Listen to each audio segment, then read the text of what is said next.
తెలుసా? చేపల పులుసు. ఎంతో కమ్మగా టేస్టీగా గుమగుమలాడే చేపల పులుసు. రండి.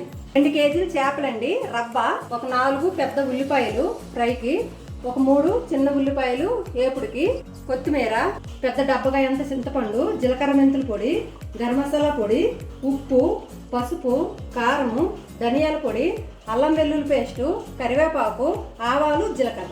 బాగా 4-5 సార్లు శుభ్రంగా కడుక్కున్నానండి. కానీ మీకోసం అయితే నేను శుభ్రంగా కడిగి చూపిస్తాను.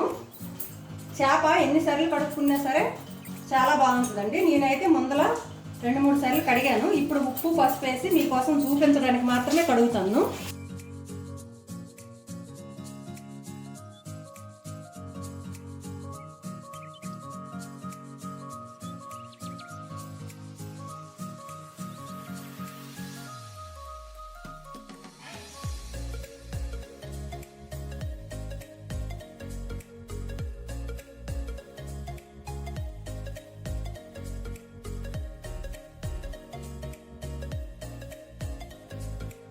ఇలా కడుక్కోవాలండి. మంచిగా నీట్గా అయిపోయినాయి కదా, చాలా నీట్గా తెల్లగా. ఇప్పుడు మనము దీంట్లోకి ఫస్ట్ పసుపు వేసుకోవాలండి. పసుపు తర్వాత కారం వేసుకోవాలండి. 2 కేజీలు కదా, కొంచెం పులుసులో పడుతుంది కాబట్టి 2 స్పూన్లు కారం సరిపోద్ది. ఒక 2 స్పూన్లు ఉప్పు, ధనియాల పొడి 2 స్పూన్లు వేసుకోండి. అల్లం వెల్లుల్లి పేస్టు 2 స్పూన్లు. మనం మంచిగా కలుపుకోవాలండి.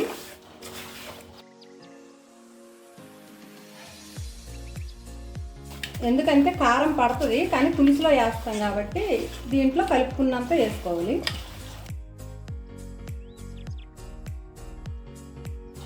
కొద్దిగా 1 గంటడంత ఆయిల్ వేసుకోవాలండి. ఇందులో ఆయిల్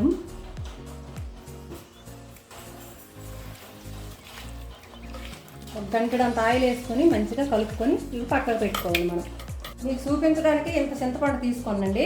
ఇంత చింతపండు నీట్గా గిన్నెలో వేసుకొని కడుక్కొని శుభ్రంగా నానబెట్టుకున్నాను. గుజ్జు పిసుక్కోవాలండి. గుజ్జు పిసుక్కొని మనం ఒక గిన్నెలోకి తయారు చేసి పెట్టుకోవాలి.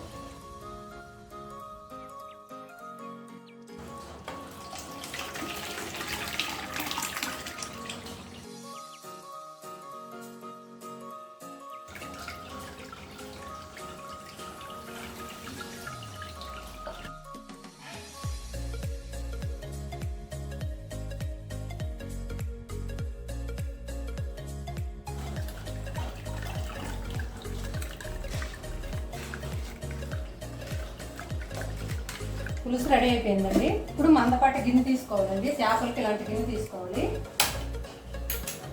గిన్నె స్టవ్ మీద పెట్టుకోవాలి. ఇప్పుడు మనము ఆయిల్ వేసుకోవాలండి.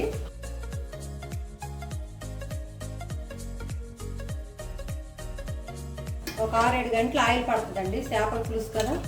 ఈ చేపల పులుసు చాలా చాలా బాగుంటుందండి.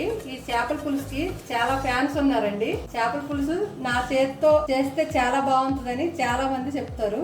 హైదరాబాద్ కి చాలా వర్షాలు పడుతున్నాయండి. ఇప్పుడు పొద్దున్న కాండి అయితే బేవచ్చంగా వర్షం, బయటికి వెళ్ళడానికి కూడా వీలు పడలేదు. చేపలు ఎలా తెచ్చుకోవాలి అని అనుకున్నాము, కానీ ఏదో అతి కష్టం మీద మాత్రం చేపలు అయితే ఇంటికి వచ్చేసాయి. ఇప్పుడు మనము ఆయిల్ వీటెక్కింది కదా, ఆవాలు జీలకర్ర వేసుకోవాలి.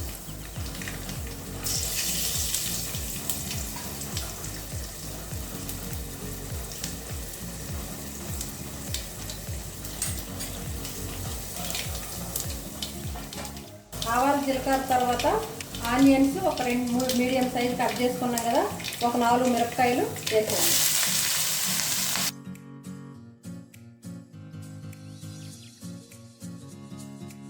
ఇవి కాసేపు ఫ్రై అవ్వాలండి. ఇవి కాసేపు ఫ్రై అయిన తర్వాత కరివేపాకు వేసుకుందాం.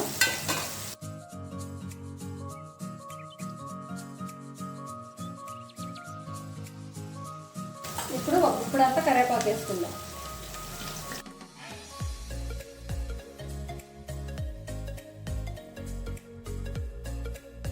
బాగా ఫ్రై అయ్యాయి.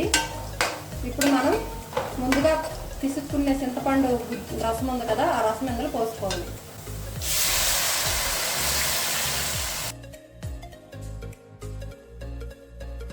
ఇప్పుడు మనం దీంట్లోకి కొంచెం పసుపు వేసుకుందాం. ముక్కల్లో వేసాం కాబట్టి ఇందులో కొంచెం వేద్దాం. తర్వాత కొంచెం సాల్ట్, అందులో వేసాం కాబట్టి తర్వాత చెక్ చేసుకోవచ్చు. కొంచెం సాల్ట్, తర్వాత కొంచెం కారం, ఉప్పు అయితే మనం చెక్ చేసుకోవచ్చు. పసుపు కారం వేయడానికి కుదరదు కాబట్టి ఇప్పుడే వేసుకోవాలి. ఇది ఇలా బాగా మరగాలి అనమాట. దీని మీద ఇప్పుడు మనం మూత పెట్టేసి వదిలేద్దాం. ఈ కడాయి స్టవ్ మీద పెట్టుకొని దీంట్లో ఒక 2 గంటలు ఆయిల్ వేసుకుందాం. దీంట్లో ఒక 2 గంటలు ఆయిల్ వేసుకున్నాం కదా. ఇప్పుడు ఈ 4 మీడియం సైజు ఉల్లిపాయలు కట్ చేసుకున్నాం కదా, ఇవి ఇందులో వేసుకుందాం. ఇవి మాత్రం మంచి కలర్ వచ్చిన వరకు వేయించుకుందాం.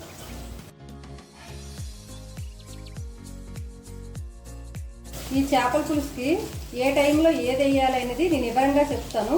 అన్నీ గుర్తుపట్టుకొని ఎవరైనా ఈ చేపల పులుసు మాత్రం మీరు మీ ఇంట్లో ట్రై చేయండి. మనం చెప్పుకున్నాం కదా జీలకర్ర మెంతులు పొడి, ఈ పులుసు కొంచెం దగ్గరికి మరగాలన్నమాట, అప్పుడు వేసుకోవాలి.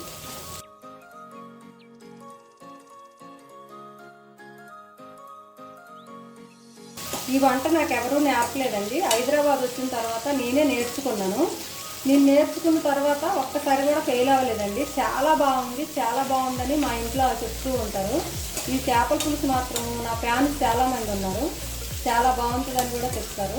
నేను ఎలా అయితే చేస్తానో మీ ఇంట్లో కూడా అలాగే చేయండి. చాలా బాగా కుదురుతుంది, చాలా చాలా టేస్టీగా ఉంటుంది.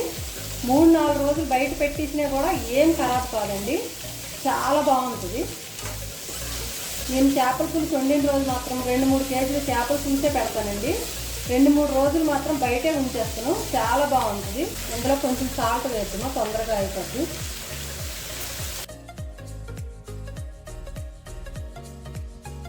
ఫ్రై అయిపోయాయండి.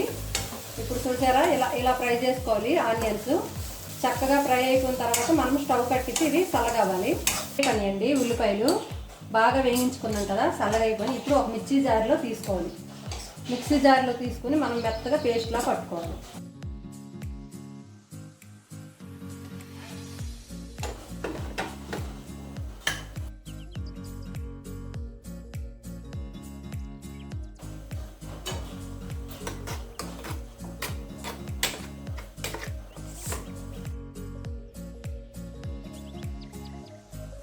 ఇలా పట్టుకోవాలి. మెత్తగా పేస్ట్లా పట్టుకున్న తర్వాత మెత్తగా పేస్ట్లా పట్టుకున్నాం కదండి, ఇప్పుడు మనం ఈ చారులో వేయాలి.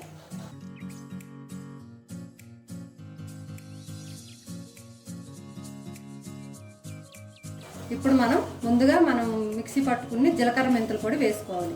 ఈ ఉల్లిపాయ పేస్ట్, ఈ జీలకర్ర మెంతుల పొడితోనే ఈ చేపల పులుసు టేస్ట్ వస్తుందండి, చాలా బాగుంటుంది. కొద్దిగా వేసుకోవాలి, 1 స్పూన్ వేసుకుని సరిపోద్ది.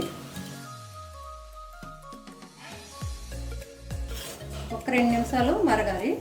ఇప్పుడు మనం ఒకసారి మూత తీసుకోవాలి.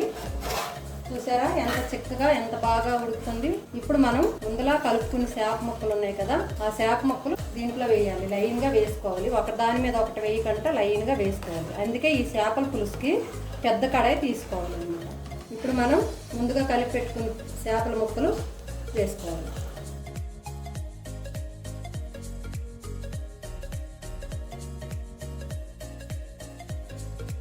ఇప్పుడు మనం మూత పెట్టేసేవాళ్ళండి. ఒక 2 నిమిషాలే ఫుల్ ఫ్లేమ్లో ఉండాలి. తర్వాత ఒక 5 నిమిషాలు లో ఫ్లేమ్లో పెట్టుకుంటే అయిపోతాయండి. ఎందుకంటే బాగా ఉడికిన పులుసు కదా. చేప ఉడికి సెడింది, చికెన్ మటన్ ఉడక సెడింది అని పెద్దలు సామెత చెప్పినట్టు ఇది ఎక్కువ శాతం ఉడకొద్దండి. వేడి పులుసులో మాత్రం తక్కువ టైమే ఉడకాలి. ఇప్పుడు మనం మూత పెట్టేసుకుందాం. అది ఉడికిపోగానే ఆటంతట అదే ముక్క అనేది కొంచెం పైకి వచ్చేస్తుందండి. అప్పుడు మనకి చేపల పులుసు పర్ఫెక్ట్గా ఉడికిపోయింది అని అర్థం. ఇప్పుడు మనము ఒకసారి చెక్ చేసుకోవాలండి ఎలా ఉడుకుతాయో. చూసారా ఉడికిపోయాయండి. ఇప్పుడు మనము గరం మసాలా పొడి వేసుకోవాలండి. ఇప్పుడు మనం మంట సిమ్లో పెట్టి ఒక 2 నిమిషాలు ఉడికించుకోవాలి. చేప అయితే 90% ఉడికిపోయిందండి. ఒక 2 నిమిషాలు సిమ్లో ఉంచుకోవాలి. ఫైనల్గా కొత్తిమీర వేసుకోవాలి. చేపల పులుసు రెడీ అయిపోయింది.